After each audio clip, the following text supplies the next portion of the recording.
Bismillahirrahmanirrahim. Assalamualaikum warahmatullahi wabarakatuh. Alhamdulillahirabbil alamin. Wassalatu wassalamu ala asyrafil anbiya'i wal mursalin sayyidina wa maulana Muhammadin wa ala alihi wa sahbihi ajma'in, amma ba'd. Yang terhormat Muallim Iqbal selaku dosen metode pembelajaran bahasa Arab 2 yang telah memberikan tugas kepada kami, yang alhamdulillah juga pada hari ini kami akan mempresentasikan tugas kami yang berjudul metode mubasyarah oleh kami kelompok 8 yang beranggotakan Abdurrahman, Muhammad Abdurrahman Hafiz, Muhammad Zainuddin, Muhammad Syariful Akmal, Rifki Abdillah, dan Zainal Fikri. Dipersilakan untuk membaca makalah kami dan PPT kami serta menyimak penjelasan kami di video yang telah kami kirimkan. Taib, memasuki pembahasan yaitu pengertian metode langsung atau dalam bahasa Arabnya at-tariqah al-mubasyarah atau dalam bahasa Inggrisnya direct method lah. Nah, sekarang kita memasuki pembahasannya. Apa sih yang disebut dengan metode langsung ini? Nah, metode langsung yaitu cara menyajikan materi pelajaran bahasa asing di mana guru langsung lah. Guru ini langsung menggunakan bahasa asing tersebut sebagai bahasa pengantar dan tanpa menggunakan bahasa anak didik sedikit pun dalam mengajar. Jadi misalnya nih guru hendak mengajarkan bahasa Inggris atau bahasa Arab, jika guru ingin menggunakan metode langsung ini atau at-tariqah al-mubasyarah ini, mau tidak mau guru dari awal sampai akhir harus menggunakan bahasa Inggris jika pelajaran itu bahasa Inggris dan menggunakan bahasa Arab jika pelajarannya itu bahasa Arab, atau dalam kata lain full menggunakan bahasa asing jika ingin seorang guru ini menggunakan metode langsung. Terus nih bagaimana kalau misalnya murid ini kesulitan dalam mengartikan bahasa guru tersebut dengan menggunakan bahasa asing. Nah, jika ada suatu kata-kata yang sulit dimengerti oleh anak didik, maka guru mengartikan dengan menggunakan alat peraga, mendemonstrasikan, menggambarkan, dan lain-lain. Atau misalnya mengisyaratkan bisa juga. Contohnya nih, misalnya guru mengatakan bahasa Arab, hada qalamun, di guru. Murid ini misalnya kada paham. Nah, otomatis guru ini tidak boleh menggunakan bahasa ibu atau bahasa yang digunakan oleh anak-anak tersebut. Karena seorang guru ini menggunakan metode langsung lah. Jadi bagaimana caranya? Yaitu dengan mengisyaratkan atau menunjukkan atau memegang qalamun atau bahasa Indonesianya pulpen dan sambil katakan hada qalamun dengan sambil menggunakan dengan sambil memegang pulpen. Jadi seperti itu cara memahamkan kepada anak. Tidak boleh menggunakan bahasa ibu lah atau bahasa Indonesia karena di sini kita menggunakan atau guru menggunakan metode langsung atau at-tariqah al-mubasyarah. Terus nih metode ini lebih kepada praktek langsung lah, tidak seperti ilmu pasti alam. Maksudnya adalah ilmu pasti alam ini mengajarkan kepada murid dengan menghafalkan rumus-rumus atau menghafalkan kaidah-kaidah. Tidak seperti itulah kalau untuk metode mubasyarah ini atau metode langsung ini. Jadi lebih kepada praktek langsung untuk mengajarkan kepada murid-murid. Terus nih bagaimana kalau misalnya sulit? Memang sulit sih. Sulit untuk mengajarkan metode langsung ini untuk memahamkan. Tapi jika kita gunakan metode mubasyarah ini terus-menerus dan muridnya selalu mendengarkan apa yang dikatakan gurunya dengan bahasa asing, maka sedikit demi sedikit kata-kata dan kalimat itu akan dapat diucapkan dan dapat pula dimengertikan oleh anak ya, karena langsung digunakan dalam bahasa asing tersebut yang diinginkan lah, misalnya bahasa Inggris, bahasa Arab. Terus metode langsung ini prinsipnya sangat utama dalam mengajarkan bahasa asing lah. Jadi metode mubasyarah ini sangat utama mengajarkan kepada murid dalam bahasa asing. Kenapa? Karena melalui metode ini siswa dapat langsung melatih kemahiran lidah tanpa menggunakan bahasa ibu atau bahasa lingkungannya. Jadi meskipun lah pada mulanya terlihat sulit anak didik untuk menirukannya, tapi ini adalah sesuatu yang menarik. Nah, misalnya nih, kita lah mengajarkan anak-anak berbicara.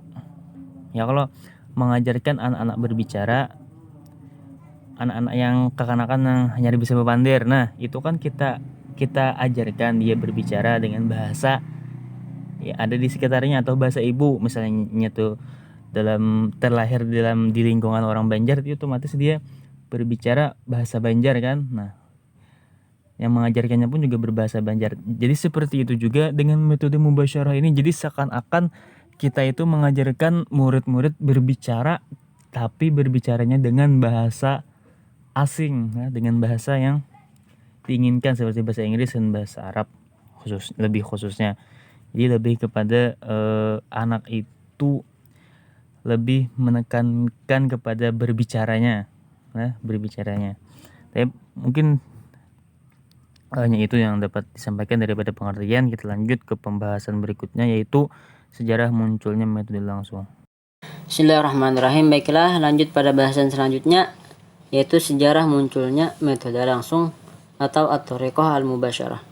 Metode langsung atau at-thariqah al-mubasyarah dikembangkan oleh Charles Berlitz, seorang ahli dalam pengajaran bahasa di Jerman menjelang abad ke-19.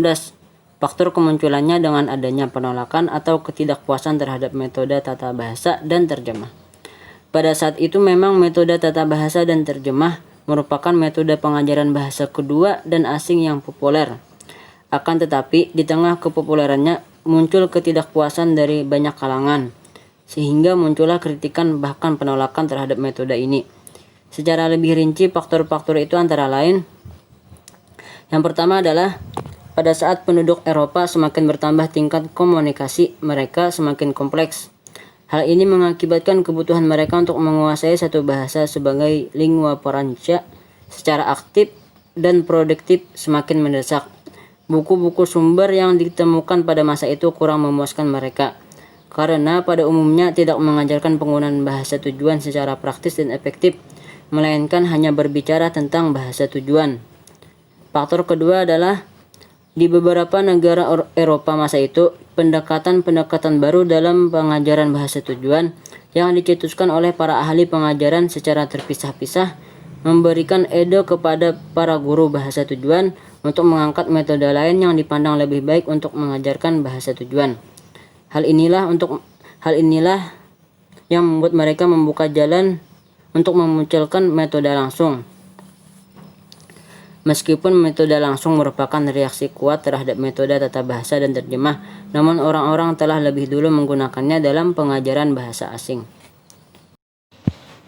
C. Konsep dasar metode langsung.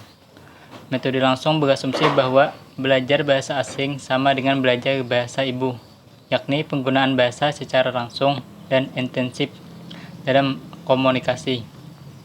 Menurut metode ini, para pelajar belajar bahasa asing dengan cara menyimak dan berbicara, sedangkan membaca dan mengarang dapat dikembangkan kemudian, sebab inti bahasa adalah menyimak dan berbicara. Oleh karena itu, mereka harus dibiasakan berpikir dengan bahasa asing. Unsur tata bahasa dalam metode ini tidak terlalu diperhatikan, sebab tekanan intinya adalah bagaimana agar pelajar pandai menggunakan bahasa asing yang dipelajari, bukan pandai tentang bahasa asing yang dipelajari. Tata bahasa hanya diberikan melalui situasi dan dilakukan secara lisan, bukan dengan cara menghafalkan kaidah-kaidah. Metode langsung memiliki tujuan agar para pelajar mampu berkomunikasi dengan bahasa asing yang dipelajarinya, seperti pemilik bahasa ini. Untuk mencapai kemampuan ini, para pelajar diberi banyak latihan secara intensif. Latihan-latihan ini diberikan dengan asosiasi langsung antara kata-kata atau kalimat-kalimat dengan maknanya melalui demonstrasi atau peragaan, gerakan, mimik muka, dan sebagainya. Dari konsep metode langsung di atas dapat dikemukakan bahwa karakteristik metode langsung adalah A. Berbahasa adalah berbicara, maka berbicara ada aspek yang harus diprioritaskan jika ada materi dalam bentuk bacaan. Maka bacaan itu pertama kali disajikan secara lisan. B. Sejak dini, pelajar dibiasakan berpikir dalam bahasa-bahasa asing yang dipelajari. Cara ini dilakukan agar pelajar pandai menggunakan bahasa secara otomatis layaknya bahasa ibu. C. Bahasa ibu dan bahasa kedua atau terjemahan ke dalam dua bahasa tersebut tidak digunakan. D. Tidak begitu memperhatikan tata bahasa, kalaupun ada hanya diberikan mengulang-ulang contoh kalimat secara lisan, bukan dengan menjelaskan definisi atau menghafalkan. E. Ada asosiasi langsung antara kata-kata atau kalimat-kalimat dengan makna yang dimaksud melalui peragaan atau demonstrasi, gerakan, mimik muka, gambar, bahkan alam nyata. Atas dasar ini, proses belajar dapat dilakukan baik di dalam kelas maupun di luar kelas. F. Untuk memantapkan pelajar dalam menguasai bahasa asing yang dipelajari, pengajar memberikan latihan-latihan berulang-ulang dengan contoh dan hafalan. Metode langsung menyamakan antara belajar bahasa asing dengan belajar bahasa ibu, maka proses perolehannya dianggap sama. Pandangan tersebut tidak sepenuhnya benar. Sebab psikologi belajar bahasa ibu tidak sama dengan psikologi belajar kedua dan bahasa asing. Dalam pemerolehan bahasa ibu, seorang anak tidak ada pilihan lain dan ia merasa ada kebutuhan untuk berkomunikasi lisan dengan orang lain di sekelilingnya. Kebutuhan ini dipenuhi dengan menguasai bahasa ibu secepat mungkin. Sedangkan dalam pemerolehan bahasa kedua dan bahasa asing, seorang pelajar tidak merasakan adanya kebutuhan yang mendesak dan ia mengetahui masih ada pilihan lain, yakni menggunakan bahasa ibu.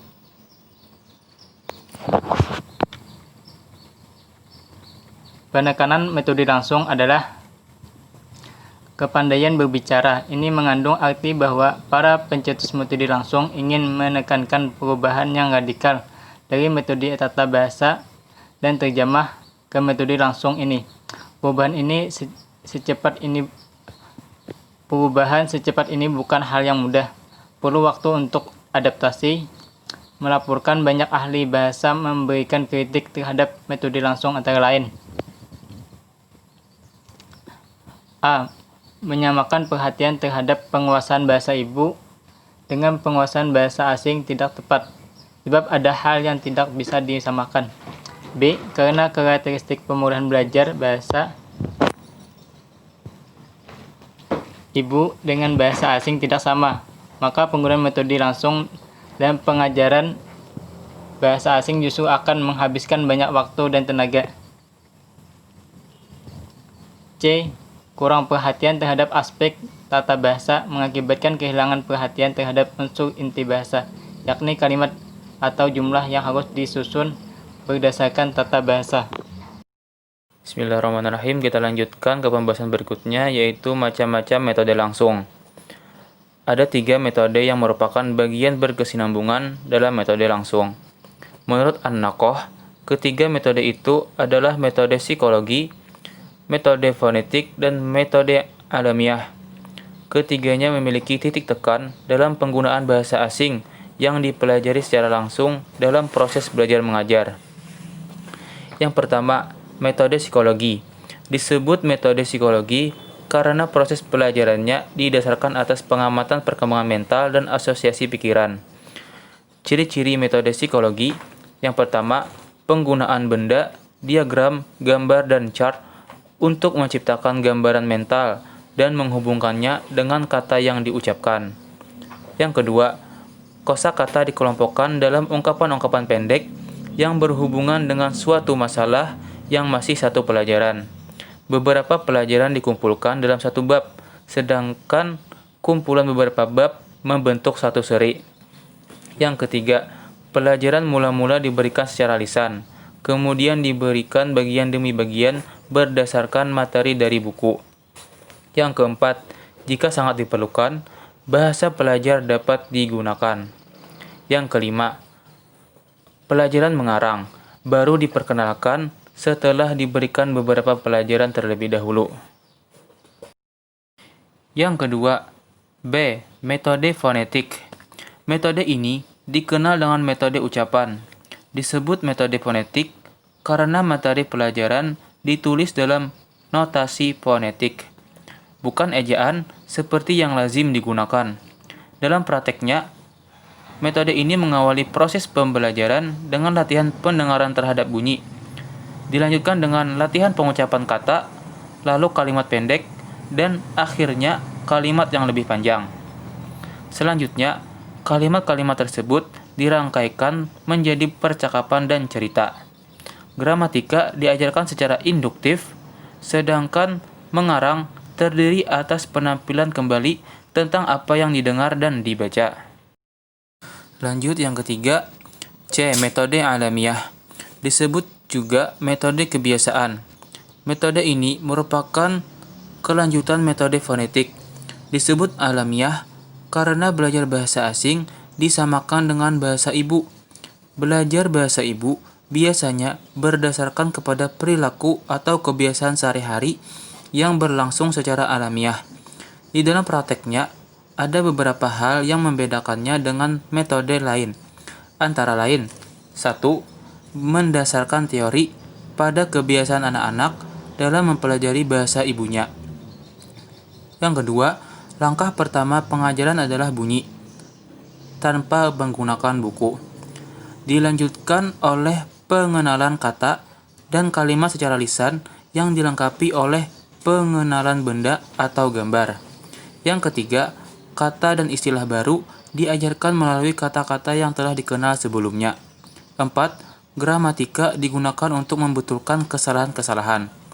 Yang kelima, penggunaan kamus untuk membantu mengikat kata-kata yang sudah dilupakan. Bismillahirrahmanirrahim. Kelebihan dan kekurangan metode langsung. Metode langsung merupakan proses terhadap metode tata bahasa dan terjemah. Dilihat dari sisi ini, metode langsung sedikit lebih maju dibanding metode sebelumnya. Walau demikian, tetap saja metode langsung memiliki kelemahan, terutama jika dilihat dari konsep dasar dan kritikan para ahli yang ditunjukkan kepadanya. Setiap metode mempunyai kekurangan dan kelebihan masing-masing. Berikut kekurangan dari metode mubasyarah. Di antaranya, A. Hanya dapat diterapkan pada kelompok kecil. B. Sukar menyediakan berbagai kegiatan yang menarik dan bersifat situasi sebenarnya dalam kelas. C. Sangat membutuhkan guru yang terampil dan fasih. D. Para siswa lemah dalam kemampuan membaca. E. Teknik yang digunakan cenderung membosankan. Nah, itu adalah kelebihannya. Itu adalah kekurangannya. Sedangkan kelebihan metode ini adalah A. Para siswa kuat dalam keterampilan menyimak dan berbicara. B. Para siswa menguasai pelafalan dengan baik. C. Para siswa mempunyai keberanian atau percaya diri yang tinggi untuk berkomunikasi lisan dengan berbahasa Arab. D. Qawaid yang dipelajari merupakan qawaid yang fungsional, artinya dipakai secara langsung dalam berbahasa. Cara mengaplikasikan metode langsung dalam pembelajaran bahasa Arab. Yang pertama yaitu pendahuluan. Pendahuluannya yaitu membuat bahan materi yang akan disajikan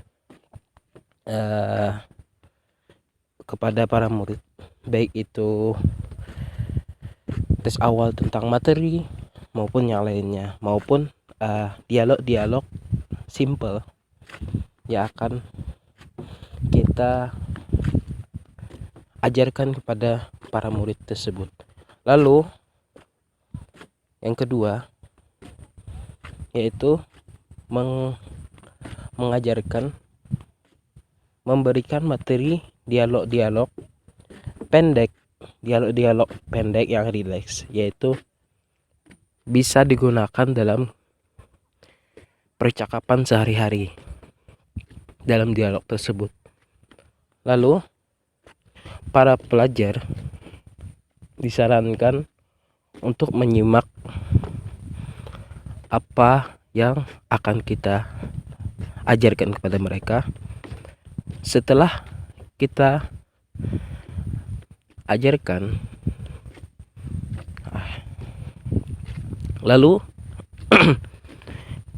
kita tuntut para murid tersebut untuk mempraktekkannya kepada kawan sebangkunya atau kawan sebangkunya maupun kawan sekelasnya. Lalu di dalam percakapan tersebut, struktur bahasa tidak diperlukan dengan adanya seperti analisa nahu, karena jikalau kita ajarkan langsung dialog dengan analisa nahu, mungkin para pelajar akan cepat bosan, dikarenakan mereka belum mengerti dan apa yang kita ajarkan kepada mereka tersebut. Jadi saran untuk kita para calon guru, untuk kalian para calon guru, sebaiknya dalam membuat materi tersebut jangan menggunakan struktur kata dengan analisa nahu, dan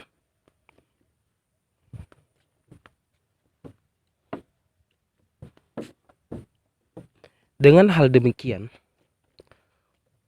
para pelajar bisa menarik kesimpulan tersebut atau kesimpulan itu sendiri. Dan sebagai di dalam akhir kita mengajar, kalau perlu kita memberikan evaluasi kembali kepada para murid, yaitu dengan menggunakan dialog-dialog yang kita ajarkan tersebut. Telah selesai presentasi dari kami. Jika teman-teman sekalian masih ada yang kurang paham atau ada yang ingin ditanyakan, kami mempersilahkan untuk bertanya, dan juga kami mempersilahkan untuk memberi tanggapan tentang makalah, PPT, dan penjelasan dari kami di video tadi. Kami juga selaku kelompok 8 memohon maaf yang sebesar-besarnya jika terdapat kesalahan dalam makalah, PPT, dan penjelasan kami tadi. Mohon untuk dimaklumi dan dimaafkan. Kami kelompok 8 mengucapkan Assalamualaikum warahmatullahi wabarakatuh.